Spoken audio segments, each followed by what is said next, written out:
Hi, True Avatars, and welcome to your weekly queer video game podcast. This is episode 30, and I'm your host, Zoe Wild. I'm a transgender and bisexual woman, and my pronouns are she, her. This week, I've got a lot of headlines for you. Dead by Daylight is introducing the game's first playable trans character, PlayStation Plus prices are going up in several countries around the world, and the final patch for Baldur's Gate 3 is out, and I've got all the details. To cover these headlines, this week it's just me. I wanted to give my regular guests a break, especially since it's a long weekend. However, I did ask my partner to join me in the second half for this week's segment, a discussion on the Mario Kart World Direct that streamed. Is the new expensive open world Mario Kart worth the price of admission? Did Nintendo sell us on its value, or are we going to pass on it? Plus, we discussed the Season 2 premiere for The Last of Us. There will be spoilers for the episode and the first season, but no spoilers for the Part 2 video game or the rest of the second season. But before I jump into everything, I have a few quick favors to ask of you, True Avatars. If you like this podcast, please consider leaving a comment or review on your preferred podcast platform. Leaving feedback not only helps with visibility, but it helps me to know what you like and don't like about the podcast, so I can improve it as I find my footing. Also, please follow True Avatars, a queer video game podcast, on social media. There are accounts on Blue Sky, Instagram, Twitter, Threads, and YouTube at True Avatars, and you can also find the podcast on the official website, trueavatarspodcast.com, all one word.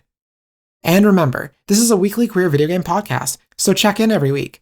I aim to bring you news, interviews, and up-to-date discussions that are relevant to queer gamers, so you can check in on the world of gaming from a 2S LGBTQIA+ lens. Alright, let's jump right into the news.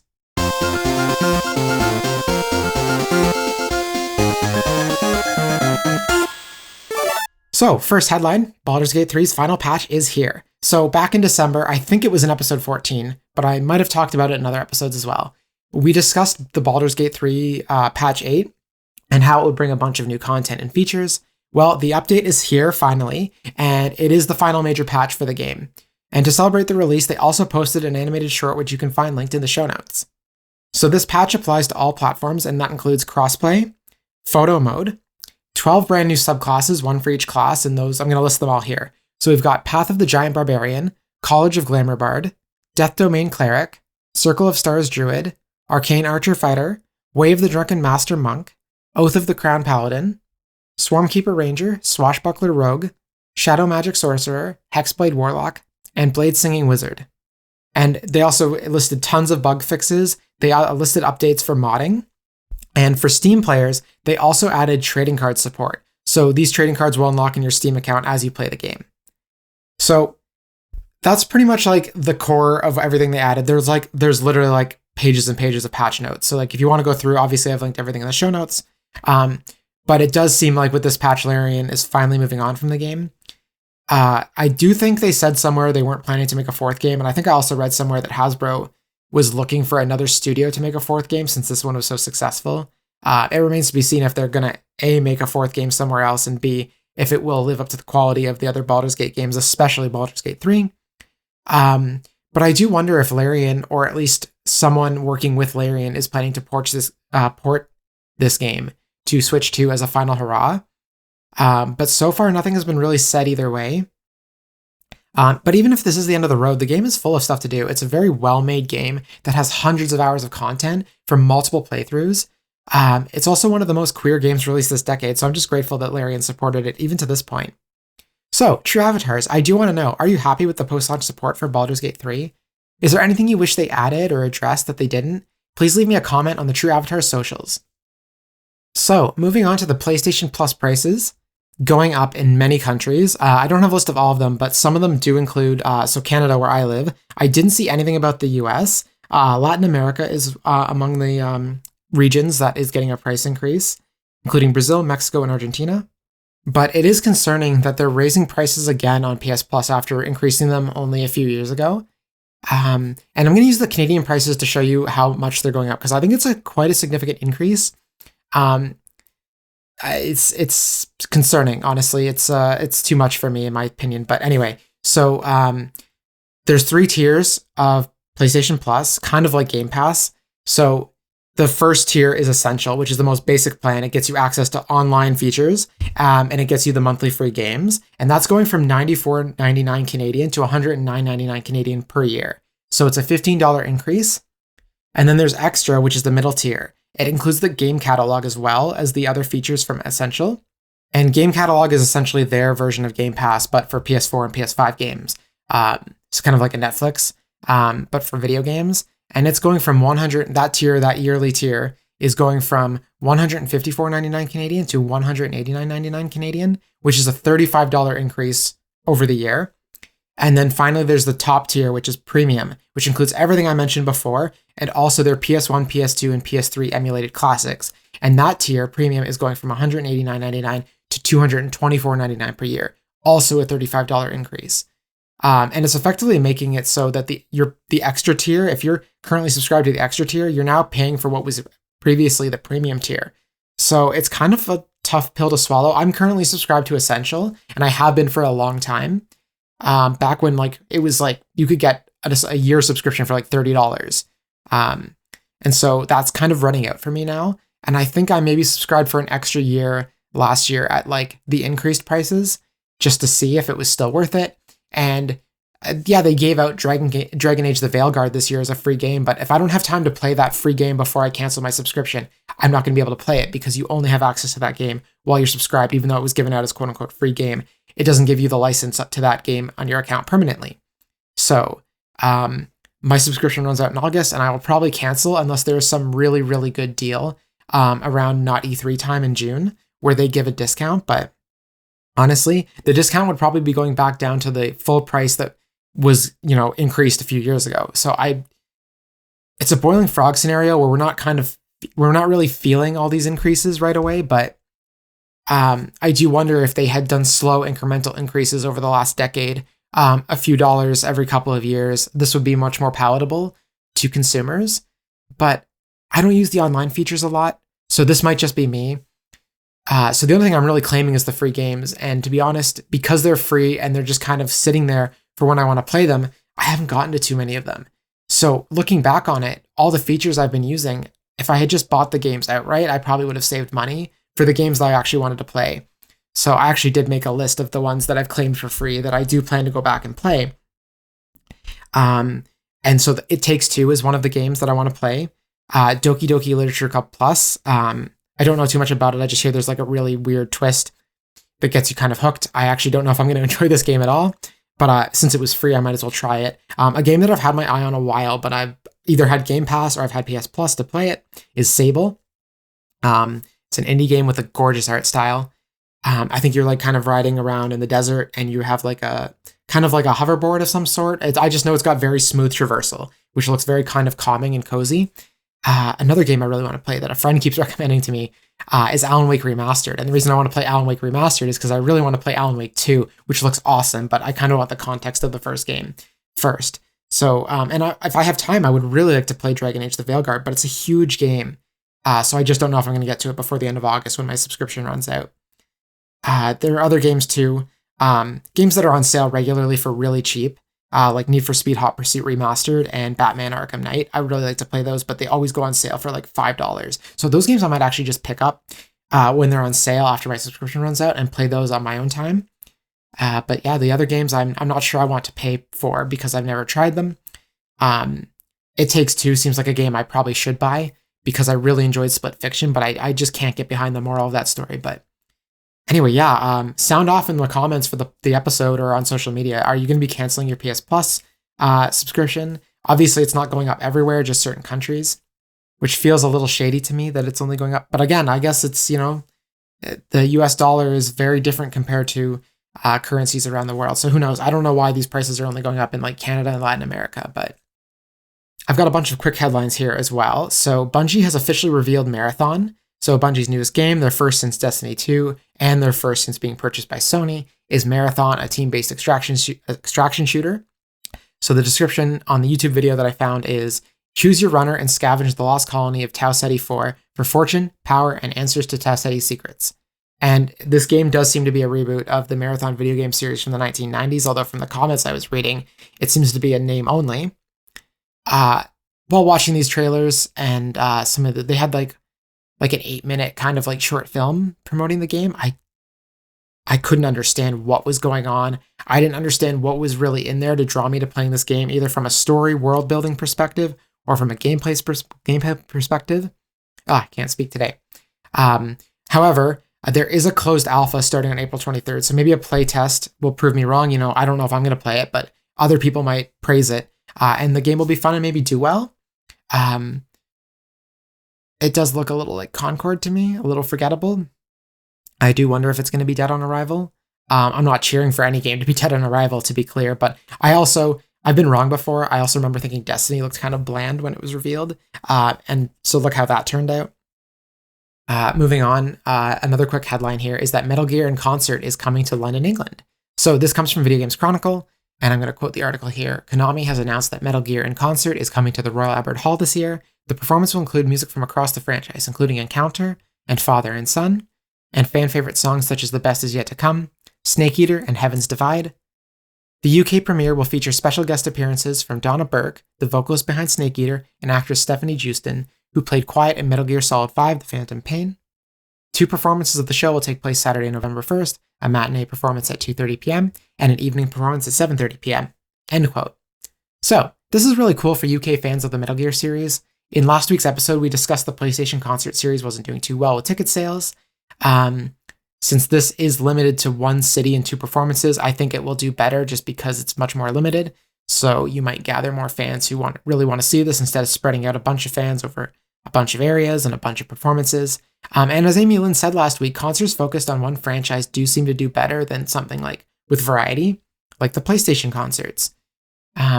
So yeah, I don't think there's any plans to bring this outside of the UK. So I guess if you want to see this, you're flying to the UK if you don't live there. Another quick headline from GameDeveloper.com, Niantic is laying off 68 employees after selling Pokemon Go. So last month, as we know, Niantic sold off its gaming business, including Pokemon Go, to Scopely, the company who makes Monopoly Go.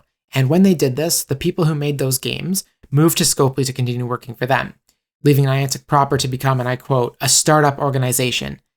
And I want to clarify, these layoffs are not from Scopely laying off Pokemon Go devs or Pokemon Go devs who stayed at Niantic getting laid off. Niantic must have had a lot of people employed outside of these games for various purposes, purposes which I guess they don't need anymore. So it's absurd to me that a multi-billion-dollar company wants to act like a startup after all the success they saw, but I do hope those 68 employees can find a new employer who actually cares about them. Another quick headline, if you received invites for a Witcher 4 beta test, it is a scam. So CD Projekt Red took to social media this week after players said they were receiving invites to beta test Witcher 4. The developer said that these are a scam, and if and when there are beta tests for the game, players will hear about them through official channels. So I included this quick headline just in case any listeners had received such an invite. Don't trust it.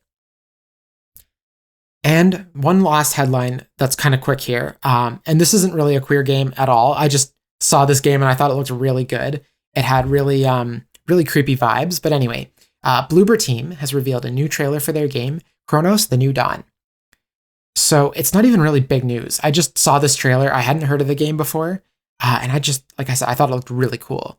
And it got me excited, especially after how good Silent Hill 2 Remake was. And we're not going to talk about the fact that I did not finish Silent Hill 2 Remake, just because I did not have time. It's really good, though. There's this one moment where you're kind of walking through one of the first buildings/dungeons, and your controller starts vibrating and making a lot of staticky noises, telling you that there's like an enemy nearby. And it gets louder than it ever has before. And I'm like, well, what enemy is nearby? There must be. And I was scared. I was like, am I about to get brutally murdered by something? And I walked up to this like gated hallway, and I'm like looking in the dark, and with just enough detail in the HDR, you can see Pyramid Head standing there, and I just about shit myself.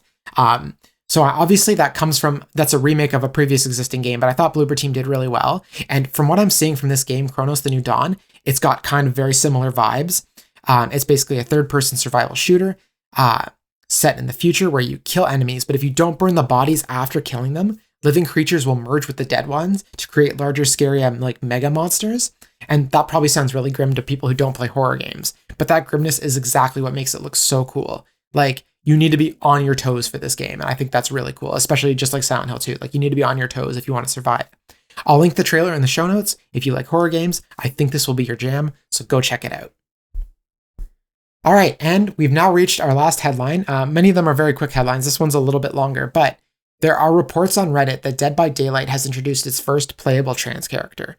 Her name is Aurella Rose, and she's a survival player character. The reason these reports come from Reddit is because the character hasn't been officially released yet and is only available on test servers. So we only have user reports, and so far it's just the one user report from a user named uapex_demon, who reported this firsthand information. So Arella Rowe's character description from the game. Quote, Arella majored in hospitality at Lakehead University. Freshman year, she bonded with Emily, a girl in her restaurant management class who helped her through her transition. Emily was a huge fan of horror movies, and she regularly listened to recordings of an old podcast called All Things Wicked This Night. The host, Sable Ward, another character in Dead by Daylight, often talked about the stories of horror writer named Cliff Barra. All right, it got kind of in the weeds there with that description, but that's all of it. All I really hope that, I think this is great news, but I just hope that the devs treat this character with more respect than their last transgender controversy, where they tricked a trans voice actor into voicing a twisted, fucked up monster meant to look like a demonic trans woman. Also, the character will be voiced by Angelica Ross, also a trans woman. You may have seen Angelica Ross in American Horror Story 1984 as a character named Donna Chambers. So, I don't play Dead by Daylight, but I think this is really cool that there's a playable trans character. I don't know if this is going to get me into the game, but I do hope for anyone who maybe was on the fence about playing Dead by Daylight, or maybe anyone who is queer and is playing that game currently, or maybe wants a reason to get back into it, this might be the reason. I do look forward to the official announcement, and I'll probably cover it if and when that official announcement comes. But thank you for you, Apex Demon, for reporting this first-hand information on Reddit so I could find it. And that is it for headlines this week. I'm going to take a short break, and after this musical interlude, I'll be back on with my partner Nicole to discuss the Mario Kart World Direct and The Last of Us Season 2 premiere.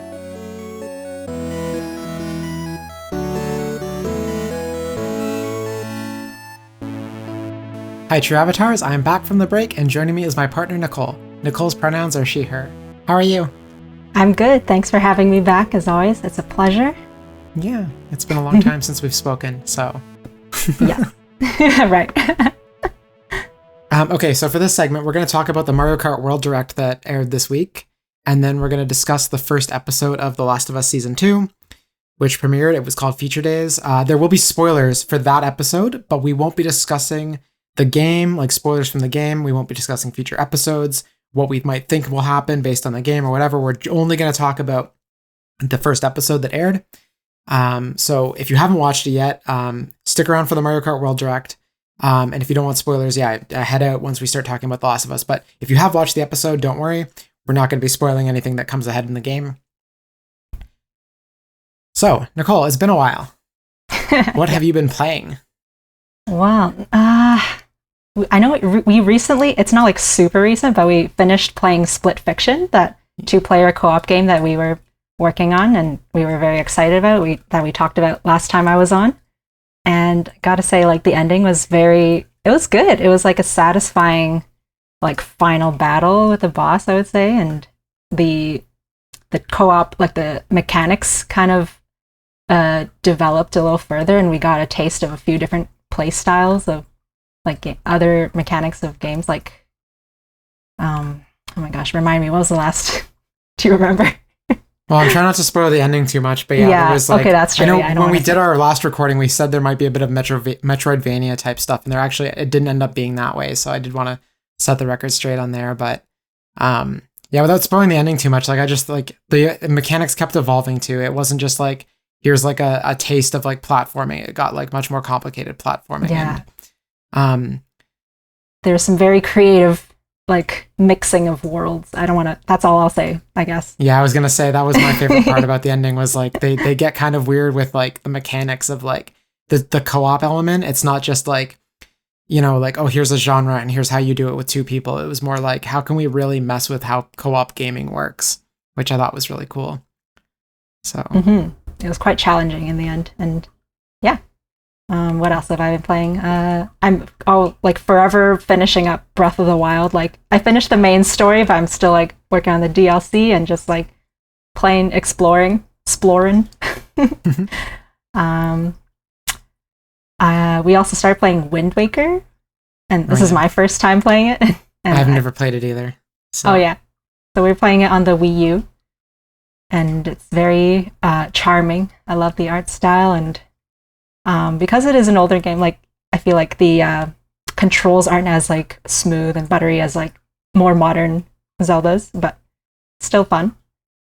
And last night you had me try Super Mario Odyssey, which I also enjoyed. We were playing Split Fiction, and I thought her platforming skills needed a bit of rehearsal, so I thought, oh, well, I've been playing platformers since I was really little. So I thought, like, what better way to learn the basics of platforming and just get like a little better at it than by playing a Mario game. So plus they're fun. So I knew you would like it. So yes, I did enjoy like the first world that I cleared. And yeah, I found it like, it's not too hard, but like the 3D platforming is a little difficult for me sometimes. Maybe it's just the distance or like just getting used to the speed Mario runs and jumps at. But you taught me some tricks, and I could see myself like playing this further and playing it through all the way to the end. So thank you for that. You're welcome. Yeah, 3D platformers, some of the challenge isn't like they're hard. It's just like the depth of field is very difficult to determine, like the distance between things. And that's where a lot of the challenge comes in. I think it's kind of like, to me, it feels like fake difficulty where there's no actual challenge in the platforming, but it's more like the game isn't very good at telling you how far something is. So it messes with you that way. And I don't like it when games do that, but the Mario games have gotten better at that since like 64. And they've never really been too guilty of that in the first place. So. Mm-hmm. Yeah, visually it looks stunning, and there's a lot of visual cues. So I just need to like get used to it, and I don't think it will take that long. Like I was very much enjoying myself towards the end of my session last time. Yeah, we got to the end of that first world where you control the dinosaur. Cascade Kingdom, which also includes like the main theme of the game as the background music. So I was listening to that all week. Actually, I think that's what kind of spurred on the Odyssey. I wanted to see someone play Mario Odyssey. So. And also, it's very destructive, that first place where you're running around with the dinosaur. And I can see why now supposedly the Mario Odyssey team went and developed that new DK game where you're destroying everything. And I can see where, they were designing that Cascade Kingdom and they thought, oh, we could make a whole game out of this. So I'm very excited to see how that evolved. But I could see like the little bits and pieces of like where stuff came from and how it came to be in Donkey Kong Bonanza, which comes out in July. So if we get a Switch 2, hopefully we can play DK Bonanza after Odyssey. Yeah. Speaking of Switch 2, let's talk about the Mario Kart World Direct, which aired this week, or streamed rather. And I just want to preface this because I think this game looks good. I think you feel the same way, Nicole. You think it looks fun. Mm-hmm. Yeah.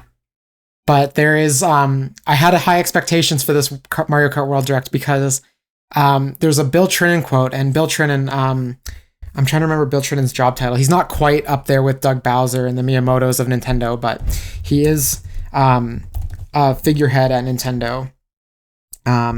He's the vice president of player and product experience of Nintendo of America. So he's pretty high up there. He's important. But back when the Direct first aired, the Nintendo Switch 2 Direct, people were like, why does Mario Kart cost $80?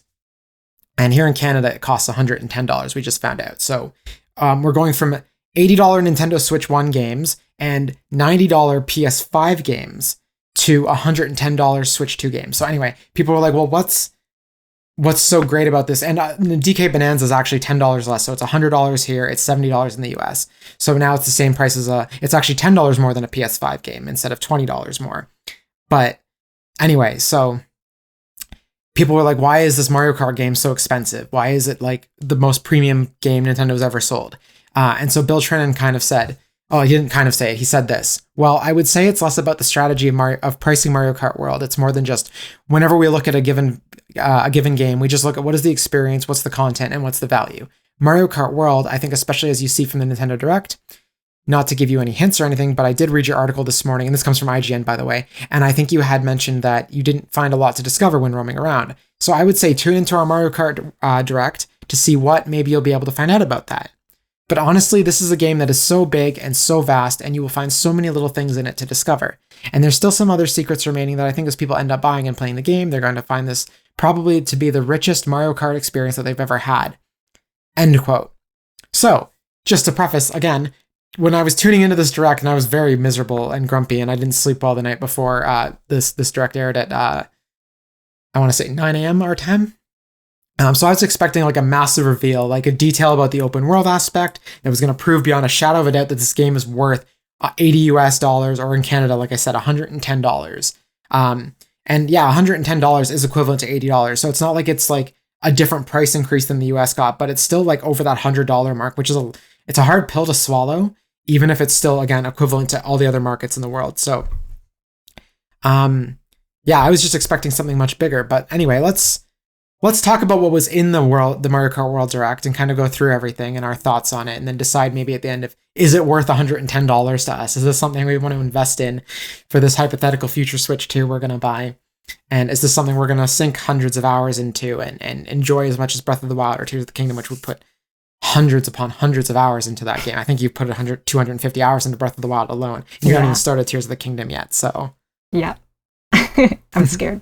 But no, I'm very much anticipating. But yeah, Mario Kart World. Yeah, I think I didn't, like, listening to that quote, I can see why, like, you have such high expectations of it, because it's, like, promising something, like, groundbreaking, and in a way, yes, it is, because it's so, like, open world from what we saw in the Direct. Like, the fact that you can go off the prescribed course and just go anywhere and explore that, and like how all the courses are interconnected in one big world map. I feel like, I guess that's their big feature that they're trying to sell. That maybe it's one of those things that, like, it sounds like not such a big deal, but once you're actually playing it, it'll be like a really cool, like, exploratory kind of game, instead of like just a pure racing game that Mario Kart has, like, been all these years. Yeah, because, like, I know I very much rely on, like, the course, what do you call it? Just the outline course, like, with barriers yeah, the outline and stuff course. like that. Yeah, and I'm, like, very scared of going off the path, because, like, you don't drive as well, and there's, like, places where you fall off and die, and you have to wait for Lucky 2 to rescue you.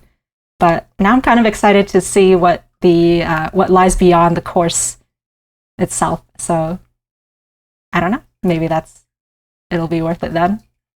Well, I'm not excited to see what falls off, because I think they've shown, and I think we've seen enough from, like, the Treehouse gameplay, from all the gameplay that we've seen other people do, and all the news outlets got to play. Like, there's, like, hours and hours upon footage of gameplay out there, and I've watched a lot of it, and maybe not everyone has. So this Direct was more focused and more specific for them, but like all the secrets in the open world have already been found or hinted at. So, like, I don't know what's in. Anyway, let's talk about the stuff that's in the game.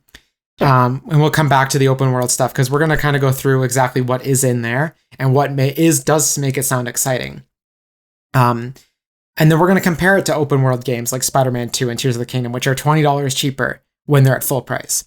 But anyway, so the first thing, yes, they show that there's an open world. That is, like, the big draw for the game, but they also show that there's a Grand Prix mode. So you said, like, all the courses are interconnected. So it's the same as previous Mario Kart games where you have 4 races, but instead of each course being 3 laps, it's one lap with a beginning and an end, or one route with a beginning and end, no laps. And at the end of that first race, you keep racing. Like, it doesn't go to a load screen, it doesn't do anything like that. You just keep driving on a, like, quote unquote prescribed path. I think there will be some, like, signs and stuff to kind of tell you where to go. And then as you keep driving, you're driving to the second race. So the race doesn't stop when the race ends. Really, you're actually going to be racing, I guess, 7 races, because you're going to do the main course, like the first course, then you're going to drive to the second course, then the second course, drive to the third course, then the third course, then drive to the fourth course, and then the fourth course. At the end of the fourth course, the race ends. So it's like 7 races that you would get in, like, a Mario Kart 8, for example. And then they showed off Knockout Tour, so which is the other side of the way racing works now in this game, is that it's exactly the same as the Grand Prix, but I think there's a few extra races along the way. It's not just, like, 4, I think it might be 6 or 7. And every time you reach a checkpoint, like the end of a track or the next track, like, it eliminates the next 4 racers in last place. So you've got to keep your position up in the race. So, like, starts off with 24 racers, and then at the end of that first race, if you're not in 20th place or higher, you're not racing anymore. How do you feel about that knockout mode? I feel like I'm going to be one of the first people to, like, drop off. I don't know, like, I feel like it takes me a little while to get good at Mario Kart, like, in each iteration of it. But I feel like once I, like, get the mechanics of it, I feel like I do pretty good. So maybe I'll hang in there in the middle places, like. But it might be a while before I can, like, have a hope of winning and placing, like, first, second, third. Well, there's definitely some of the other features too. Is, like, there's there's more items that help equalize the races, and there's also more things you can learn. So it's, again, a low barrier for entry, but a very high skill ceiling. So there's like, you can race on the walls now. You can race on like poles like a skateboarder would in like a Tony Hawk game. There's like charged up jumping. So if you need to jump higher, you can do that.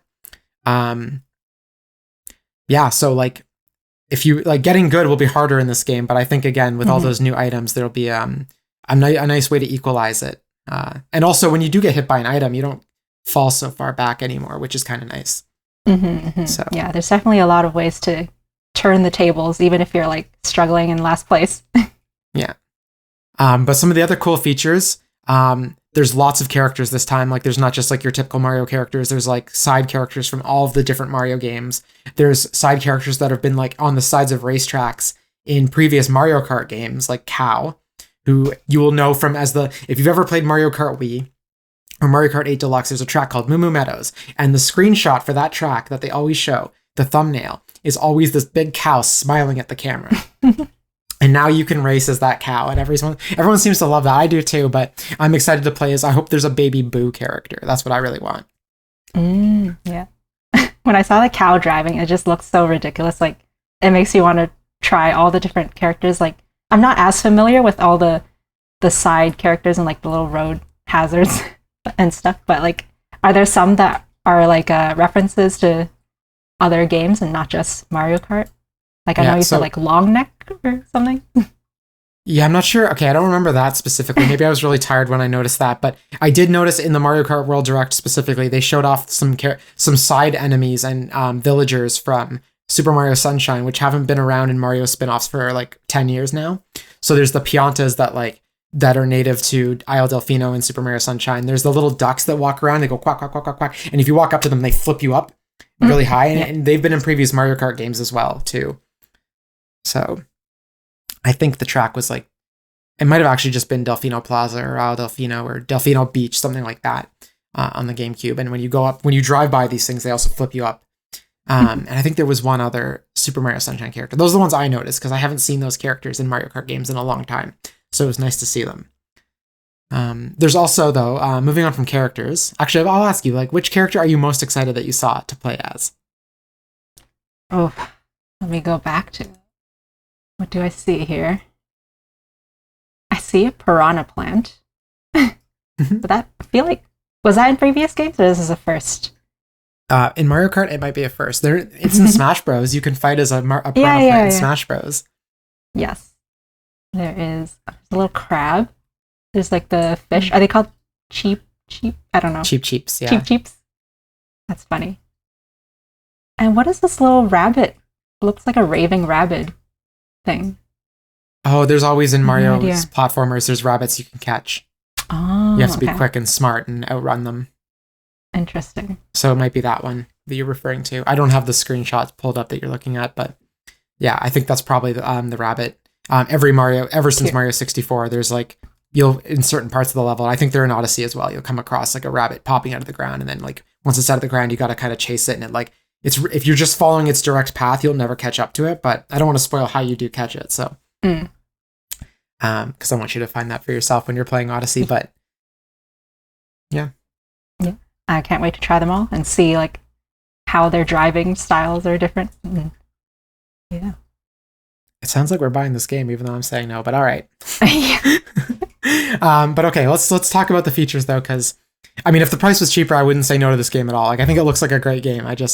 Anyway, they also have a day-night cycle. So in the open world, it's like Legend of Zelda, Pokemon, any game that has an open world, it has a day-night cycle. So that it's not just like a preset time of day on each track anymore. It's like they've created and designed the game for each track to take place at different times of the day. And I think, again, it will also be random when you're, not random, but like time of day will pass as you're doing the Grand Prix as well, which is kind of cool. Like I said, there's grinding and wall running. And then, so this is the only thing that I think was new in the Mario Kart World Direct, is there's many challenges in the open world. And this might have been what Bill Trinan was talking about. I don't think this is enough to sell me on the game being $110. But when you're in the open world, you can find switches and buttons and blocks to hit, and they'll open up challenges. Like, you'll have to like race through a bunch of checkpoints in a certain amount of time, or you'll have to like race and find a bunch of blue coins, which is like a Mario like platforming staple. So this was really the only new piece of information that wasn't in the demos that people have been playing. And for me, that's not enough in the open world for me to go like, well, why should I buy this? Like, I figured there was going to be little things to find in the open world. Like, these are like the equivalent of Korok seeds. This would be like if you showed off Breath of the Wild and said, there's no bosses in the game, there's nothing to fight, there's nothing to do, but you can walk around this grassy area and occasionally you'll find a Korok. So that's the part for me. There's like, great, there's Koroks in this open world. What else is there? So I thought there would be missions, unlockables in the open world. Like, you'd have to like unlock characters in the open world. You know, there'd be other things to unlock, like maybe car parts. But we know that the cars are no longer modifiable. Like, they're preset, you know. I thought there'd be boss battles and boss races and just like generally a more lively open world with characters and stuff to find and do. And it just seems like it's like an empty world unless your friends are in it with you, which is cool. But again, not super exciting for me. They did reveal that, and again, this was again heavily speculated and hinted at in the demo, but when you beat all the races, you unlock Rainbow Road, which is above the open world. You'll be able to go up there and race up there. It's not clear what is exactly up there, if it's just Rainbow Road or if it's like Rainbow Continent. We don't know. But I'm excited to see what they do with Rainbow Road. It'd be really cool actually if there was like several different iterations of Rainbow Road up in the sky. We talked about some new items. Sorry, go ahead.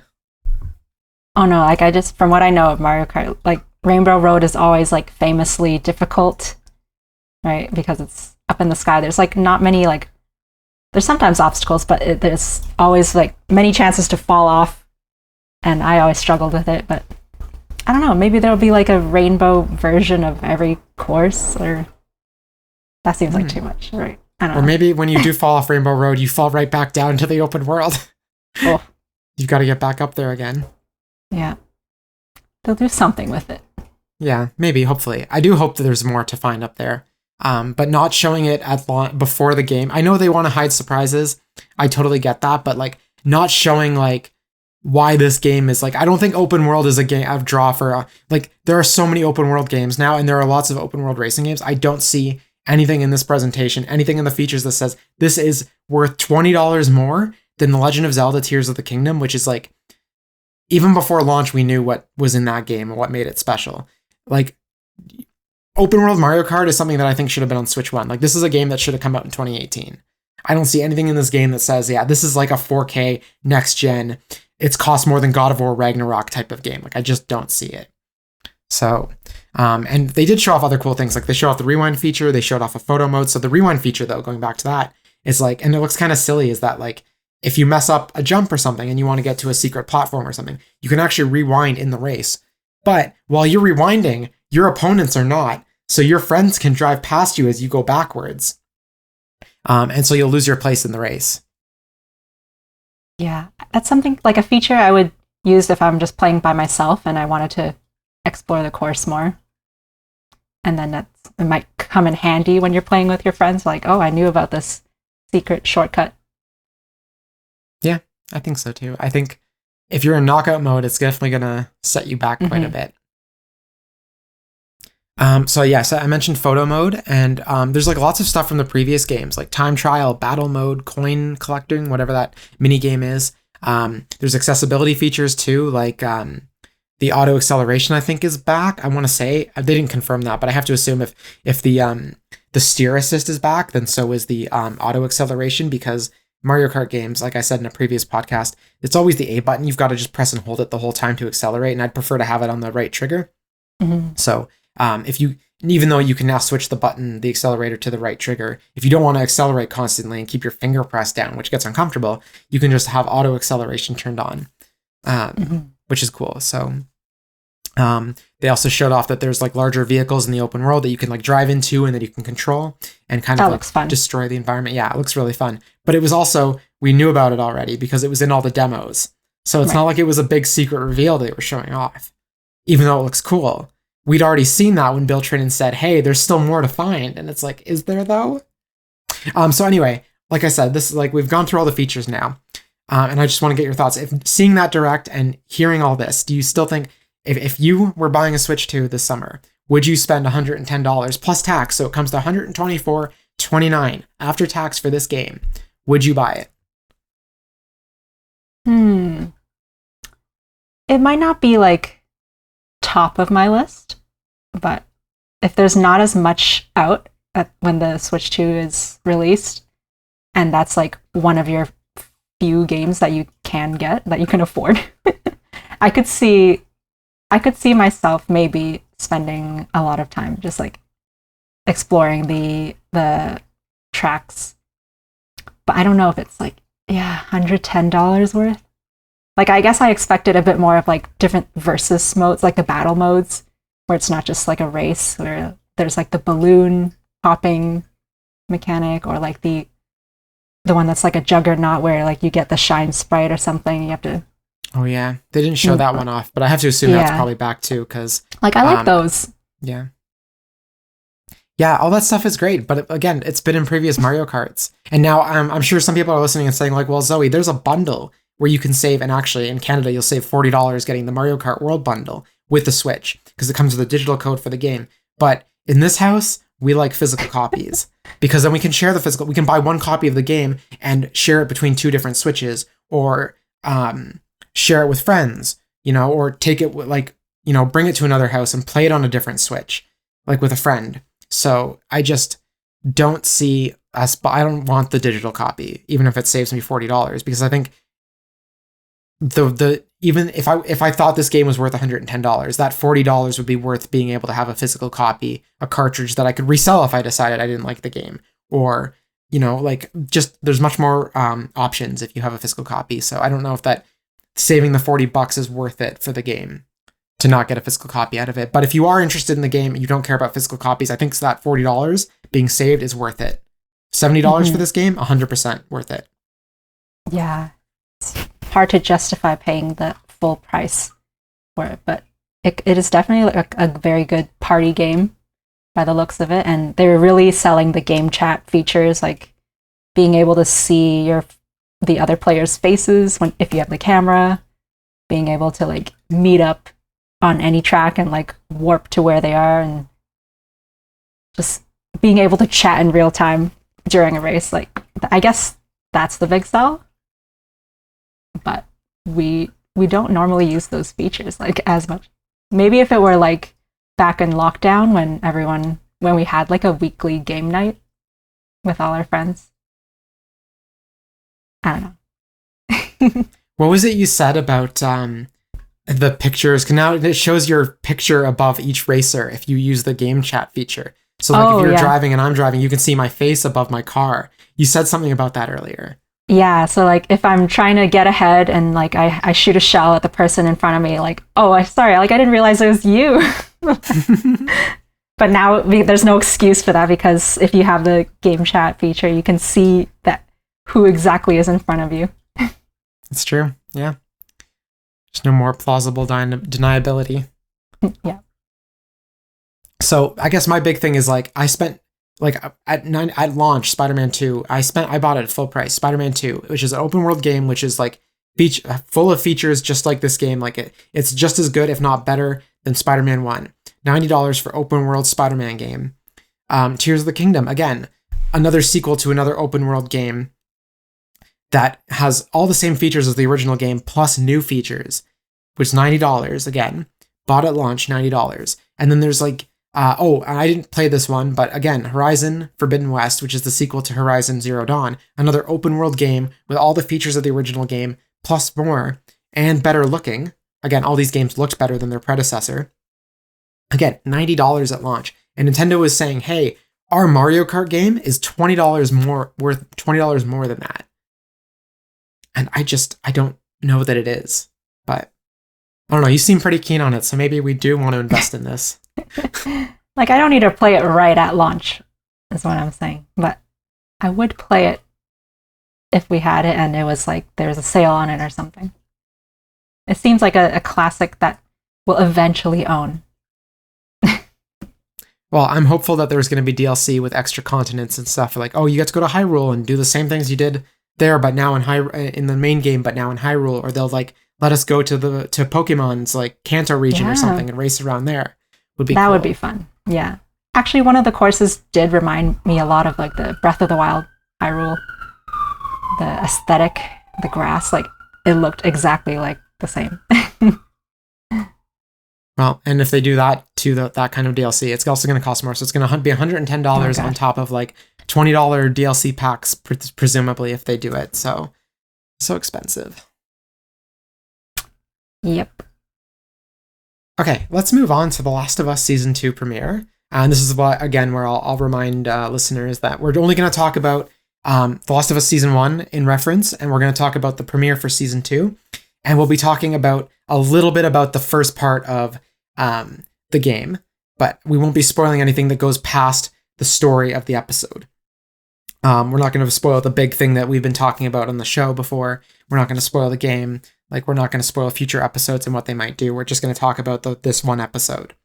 So, Nicole, before we jump into some details, what were your thoughts on the episode? Well, I'm just like you. I was very much anticipating the season 2 premiere because I loved season 1 so much.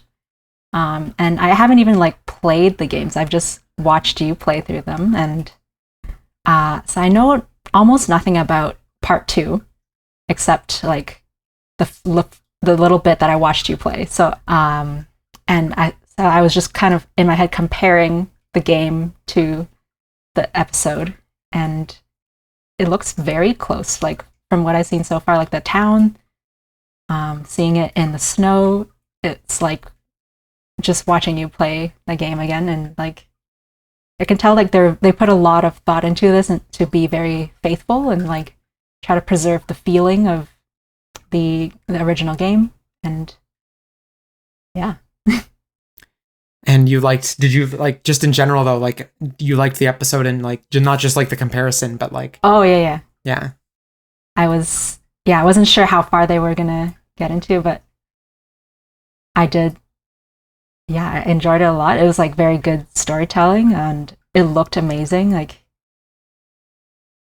I don't know, I just enjoyed every minute. So yeah, I did too. So this episode actually takes place before the story, and I know I said I wasn't going to spoil too much of the game. I'm not, but the thing about this first episode is that it doesn't actually take place during the events of the second game. It takes place the day before the start of the second game. So,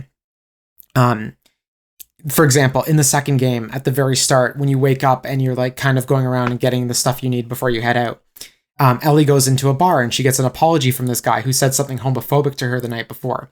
We see that in this episode. We see this like event with homophobia. We'll talk about it a bit later, but like, so we're kind of seeing like they haven't even crossed into the game's territory yet. Even the first scene of the episode is a brand new scene from like right after the end of the first game happens, but it takes place from Abby's perspective, who's a new character who is related to the hospital massacre. That's all they've really told us, is she's related to the hospital massacre from the end of the first season. It's just her and her friends looking at some graves and talking about getting some revenge. Caitlin Dever, who I know from Booksmart personally, she plays the lesbian in Booksmart. Nicole, did you recognize her from Booksmart Yes. when you saw her? Yes, I thought she was very good, and like I had like trouble like imagining like, is she gonna be able to like do the thing that I know is gonna happen? But she very much had that same like intensity that Abby has.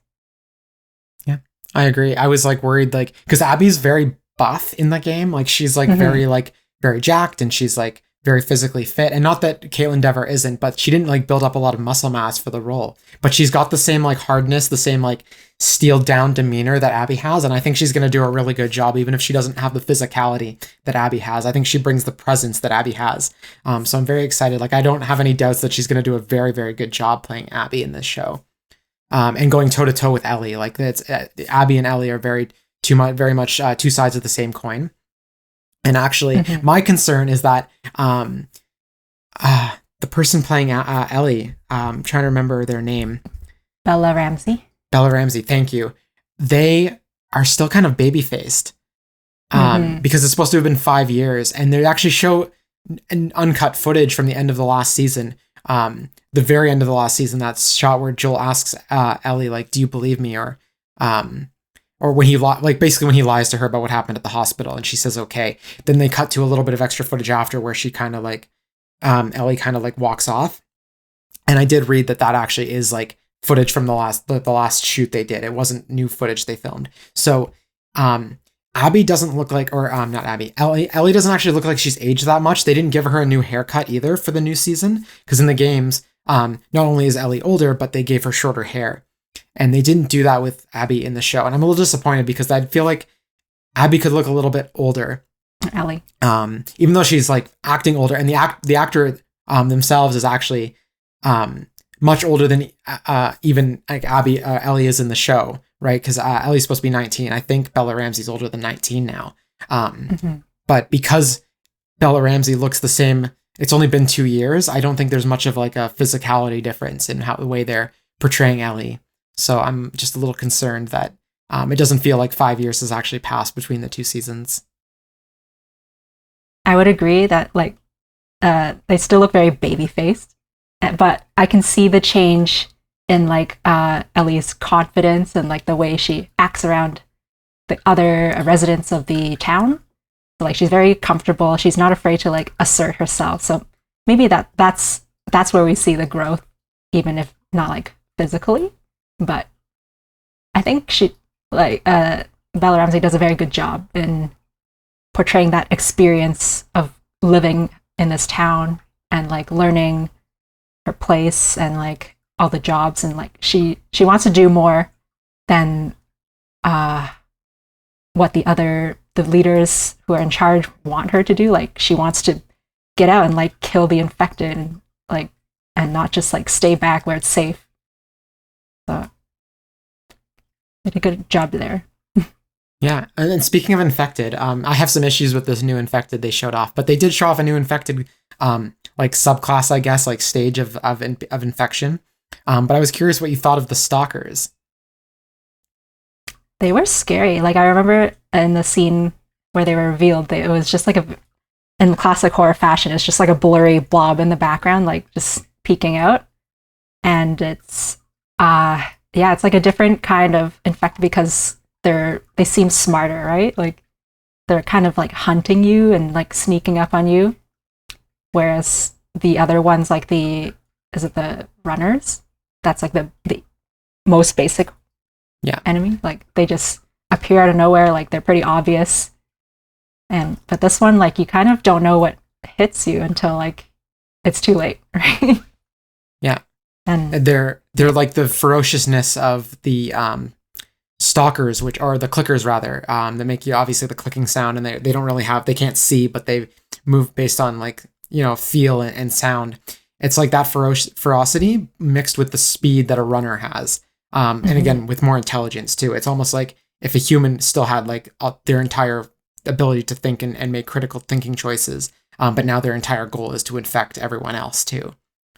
So in the games though, something Nicole, you might be interested to know is that in the games, like like in the show, they don't know what stalkers are. It seems completely new to the entire town. Like they've never seen this type of infected before. So, but in the games, like it would be very hard to miss this type of infected because it's the second stage. So you have runners, and when runners go a long time without being killed, like anywhere from 2 weeks to I think a year, then they become stalkers, and then eventually stalkers lose their ability to see. They become much slower, not too much slower, but much, and they lose their, like I said, their ability to see. And then, then they become clickers. So I don't know if the stages are being adhered to, because you would think that all these people, someone would have run into a stalker before if it's the second stage, because it comes right after runner. You'd figure stalkers would be much more common than a clicker would, because they're still pretty new in the infection stage. So I thought that was kind of strange to play them off as a new class of infected. Yeah, I did not know that about the games, and I would have thought it was straight from the game, but maybe it's a stylistic choice because they seem smarter. It's like more intelligence, but it makes sense that, like, if you think about it, like biologically, I guess, if it's different stages of the fungus like taking over the human host. So like each stage is like, I guess you lose a bit more humanity and become more and more just fungus. But I guess intelligence is part of the humanity, so it should be one of the first things to go. But practically, like being a more intelligent hunter gives you more benefits to like makes it easier to catch your prey. So maybe that's why, like story wise, they like threw this back in there as like a new discovery because it seems like a bigger threat. Yeah, I also think too that maybe the writers wrote themselves into a corner in the first season because they didn't show that many infected in the first season. So maybe they didn't have the opportunity to show a stalker. So now instead of being like, oh yeah, this thing, this class, this stage of infected we never saw before. Yeah, they just wanted something new to show in the season. But the way they, like, that said though, besides that criticism, I think that was really scary and creepy in the way they did it. Like they kind of gave them like antlers almost, like the infected, like the cordyceps sticking out like antlers and. Yeah, and it was like the way it was like coming out of her mouth, just like a little tentacle. Like I would hate to be on the receiving end of that. Well, Ellie is on the receiving end, and thankfully she's immune because she does actually get bitten through her shirt, I think. And you in the wound, actually, you can see the infected tendrils coming out of her wound, and it's really, really creepy. Oh my gosh. No, thanks. So the only other thing I really want to talk about to focus on is how queer this episode was, because obviously Ellie is a lesbian, but they introduced 2 new queer characters in the show. They introduced Dina, who's a very, very major character in The Last of Us Part 2, the game. Dina is bisexual. She's played in the show by Isabella Merced, who many might know as playing Dora the Explorer in live action. Yeah, I was so surprised to see her, but like, and I wouldn't have recognized her if you hadn't pointed it out because it's such a different genre of story. Yeah, it is. She was also, I think she was also in the new Alien movie that came out last year as well, where again she plays a very different kind of character. But in this, she's playing Dina, and she's basically playing 1-to-1 with Dina in the games. Like there's no major difference. Dina's bisexual. She's dating one boy in the village, and then she moves on. Like they break up, and she moves on to Ellie. And there's a relationship there. There is another character who's kind of minor, but she kind of she's a lesbian, and she's kind of leading the charge when they go out to look for infected outside the town.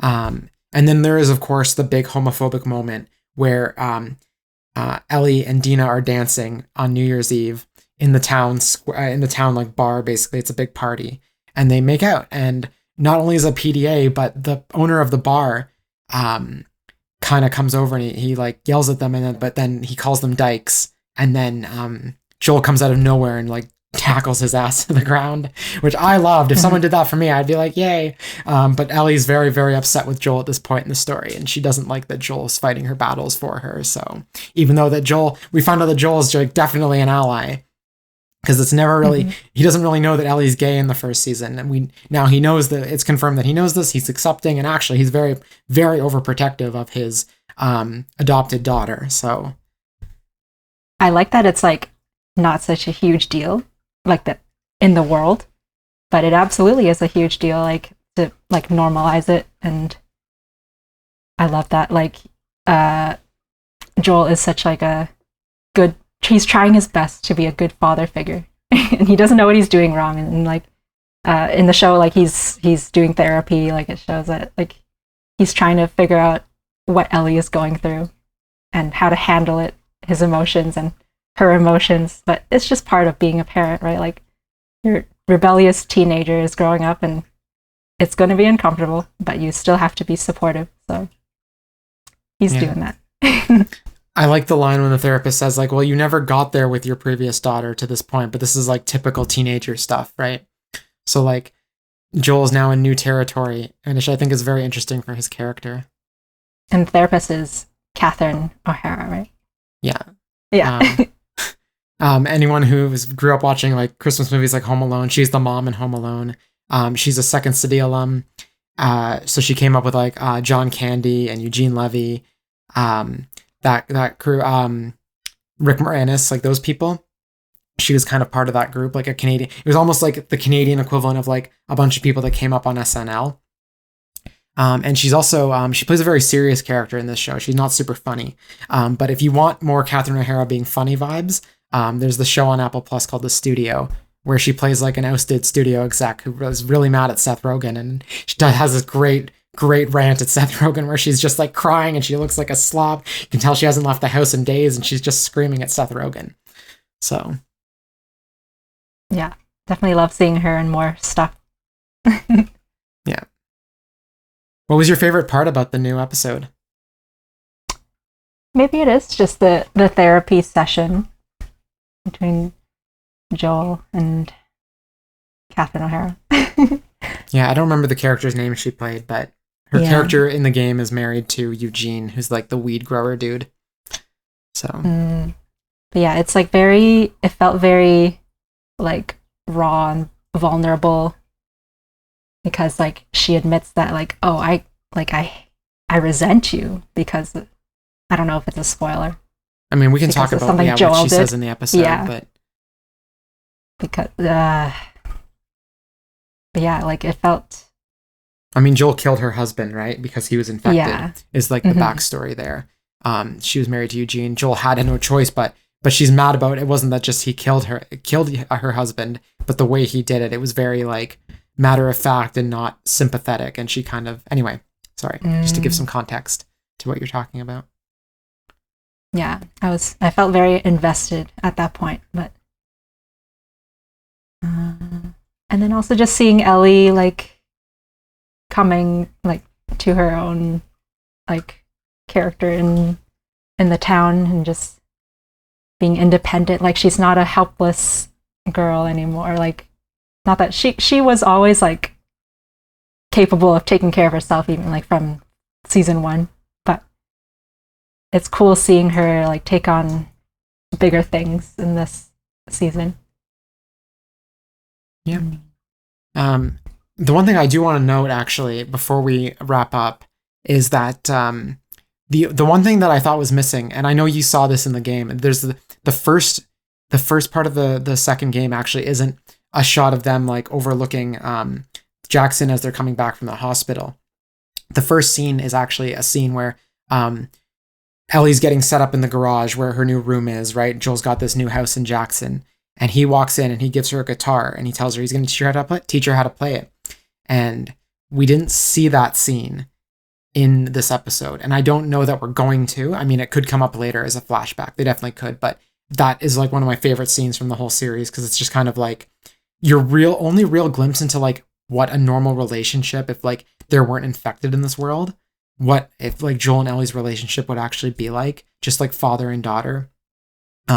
Instead, in this episode, we see the opposite version of that scene where her strings are out of tune and they need to be replaced.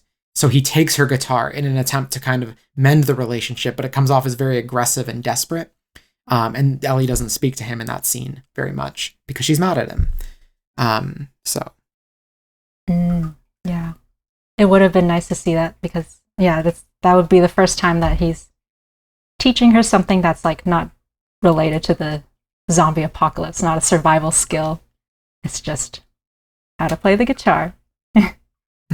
But I guess maybe for the sake of runtime or just showing some different stuff, they felt they had to cut it out. Well, before we wrap up, though, we're coming up on time here, but do you have any final thoughts on the episode?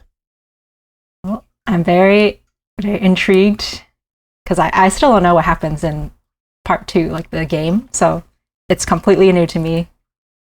But it is a very well developed world, in my opinion. And like, I could see myself like being in this town, like, oh, what would my role be if I were living here? Maybe I would just die. Like, I would not make, or I'd be one of those people that like, I would not go out to kill infected, but I would contribute to the town in some other way. But I don't know. What was yours? Like, what are you most excited about? I just want to see more stuff with Abby. I mean, I'm most excited for this 3rd season, actually. I'm excited for season 2. I think season 2, the first part of The Last of Us Part 2 is really good, but I'm excited for the 3rd season.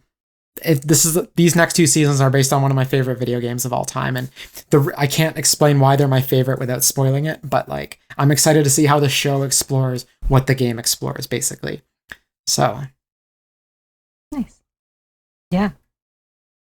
No, that's it. Okay, well, thank you so much for joining me and listening to me ramble about how much I don't like the price of Mario Kart World. Thanks for having me, and I know that like we'll play it eventually, even if not right at launch. All right, and Nicole's heading out now, but I'm going to jump into Queer Game of the Week.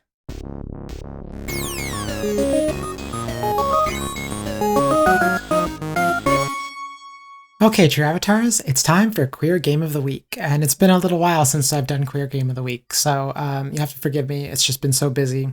And this week is a game, it's two games actually, that I've talked about on the show before, but I thought I'd kind of put all the information in one spot, much more succinct, and maybe people haven't listened to the earlier episodes where I've talked about this a little bit more in depth with other guests, but these games are Final Fantasy VII Remake and Final Fantasy VII Rebirth. Now, I just want to clarify that I have not actually played the original Final Fantasy before. Last year, I went to Japan with my partner, and when we went, I picked up a copy of Final Fantasy VII Remake because it was so cheap there, and I brought it home, and I thought it was one of those games that I was going to kind of put on my shelf and tuck away for a rainy day, but I kept hearing about Rebirth. And while we were in Japan too, I saw so many pop-up shops and all kinds of like Cloud and Sephiroth on credit cards there. So I was just kind of like swept up in the hype of it all. So I was like, you know what? All right, it's time to play this game. And I got like 2 or 3 hours into it. And I was like, I don't see what the fuss is all about. And then about 2 hours further into the game, I was like, holy shit, I get it now. Like this game is just so good. Like I didn't realize what it really was. I just thought it was like nerdy sci-fi stuff with like dorky characters. And wow, first off, I was just really impressed. I think the voice acting is phenomenal. I think the story is really good. The characters are well developed. The game play and the game world and the game design, just everything about it is very, very exciting, very well done. And obviously the remakes are much more modernized, so it was much more accessible. But I also think the real-time battling is what really, after all that, just like also like it made me want to keep playing more. Like I want to explore the world. I want to fight in battles. Like it's just very fun to play, and it's got a very well told story that's actually very queer in its nature, and that's what I'm going to talk about. So some of the ways it's queer are pretty obvious. I'm sure you're thinking like, okay, yeah, well, Cloud cross dresses in Remake, and yeah, that he does. But furthermore, obviously that is very queer in and of itself. But also when Cloud is cross dressing and he gets in front of Don Corneo, like I think Don Corneo is a chaser, because Cloud's voice is clockier than mine when he speaks wearing that dress, and Don Corneo hears his voice and he doesn't really react or change his tune. He still really, really wants to have sex with Cloud. So my opinion is that he's a chaser. Like he loves women, but he loves trans women too. And he probably just assumes Cloud is a trans woman. And at that point, he just needs to get into her panties, or in this case, I guess Cloud, his panties. But regardless, yeah, so we've got Cloud, he cross-dresses. Don Corneo's a chaser. I mean, being a chaser doesn't make you queer. I want to make that very clear. But just like the queerness of this scene spoke very, very prominently to me, a trans woman. And it was weirdly affirming to see such a creepy person still be very affirming of Cloud after even hearing his voice. And then, of course, there's Andrea Rodea, the owner of the Honeybee Inn. He's flaming. I don't even need to say much more. You just need to hear him speak like 2 lines and watch him walk, and you'll get it. And then in Final Fantasy VII Rebirth, there's actually several queer NPCs and side quests, which are pretty cool. Then there's the stuff that's like not really confirmed to be queer, but like is like heavily hinted at, and like it's the headcanon of a bunch of people. So there's obviously Cloud and Sephiroth. It's like Sephiroth has this disturbing obsession with Cloud, pent up sexual frustration just emanating off him in every scene. And a little bit from Cloud too, but Cloud's a little resistant. But you know, Sephiroth gets so close to him and teases him and makes fun of him, and he physically riles him up. And it's definitely an abusive relationship for sure, but with like very clear homosexual implications. Whether they're canon or not, it's like it's seeping. It's like 90s Disney villain queer coded vibes, you know, like it's almost hard to not see it. Plus the original game came out in the 90s when all those Disney villains were also created. So, and then there's Aerith and Tifa. They're very clearly straight and very interested in Cloud, but they have a very strong platonic, quote unquote, platonic friendship. And there are scenes where they're together, where their relationship feels borderline sapphic to me. So I kind of also put them in there as, you know, potential lesbians or at least bisexual. And then, so that's all the like kind of obvious queerness, right? Like the very like surface level, here you can put the queerness label on something, but I actually think this game's queerness, the most important queer element, is like the fighting the oppression that the world of this story faces feels very queer to me. So obviously, right now in the world, you have world leaders, one very notable world leader, but not just here, but in not just in the US, rather I should say, but in the UK. And there's even people here in Canada that would like to see queer people, especially trans people, eliminated from public life. And right now, well, not right now, in Final Fantasy VII, the society that Cloud and Tifa and Aerith and Barrett live in is a society of people that Shinra wants eliminated. And I mean, there's the Sephiroth of it all too, and he wants to obviously do nasty things, but the people that are actually fully in power in this world are corporate, corrupt, greedy assholes, basically. And it feels very similar to the way corporations and corporate greed has kind of taken over world leaders in recent decades. And I'm sure it's always been there to some extent, but it really does feel like the world powers right now are like Shinra. And just that comparison where you've got this band of misfits who are trying to, free everyone from tyranny. It feels a lot like what we're going through now in the world, fighting this tyranny. Because if queerness isn't really labeled in the Final Fantasy VII universe, but if it were, Shinra would be trying to stamp it out with quite some aggression. Obviously, it's a Japanese game. I have to imagine there's some level of like, we're not going to talk about it, but it's going to be there. But I think if there was a very overt queer story, I think a lot of these characters that are fighting their oppressors, the main party, a lot of them would be overtly queer and fighting their oppressors. Because ultimately, Cloud and Tifa and Aerith and everyone in the party understand that no one is free until everyone is free, which is very much true here in the real world.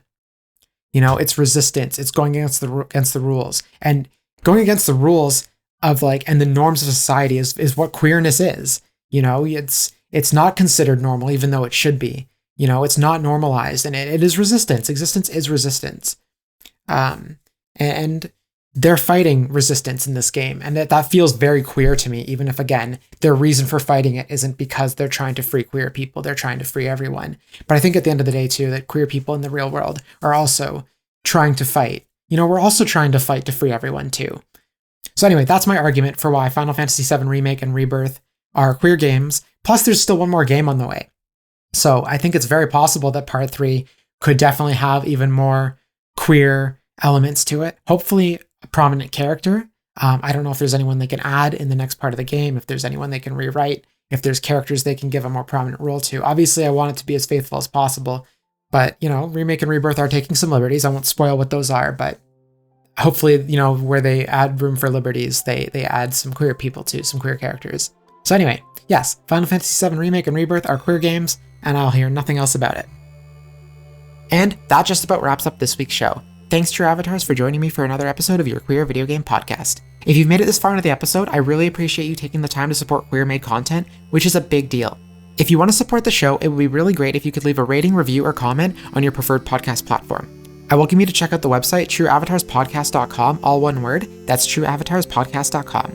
You can also find the show on Blue Sky, Threads, and YouTube under the handle @TrueAvatars, all one word, and on Instagram under TrueAvatars. Importantly, if you or anyone you know is queer and involved with video games in some way, please don't be shy. I would love to hear from more queer voices in video games. Your voice is unique and valid and worth sharing with the world. And if you don't want to be on the show or know anyone who's interested, but you know about a cool queer video game or games industry story that's queer related, please let me know. The show's official email is trueavatars.podcast@gmail.com. That's trueavatars.podcast@gmail.com. You can also feel free to reach out via the website or the aforementioned social media pages. Things are tough out there, and queer people need to stick together when we can. Bye, True Avatars. Thank you so much for listening, and I look forward to speaking with you all again next week. Take care and stay safe.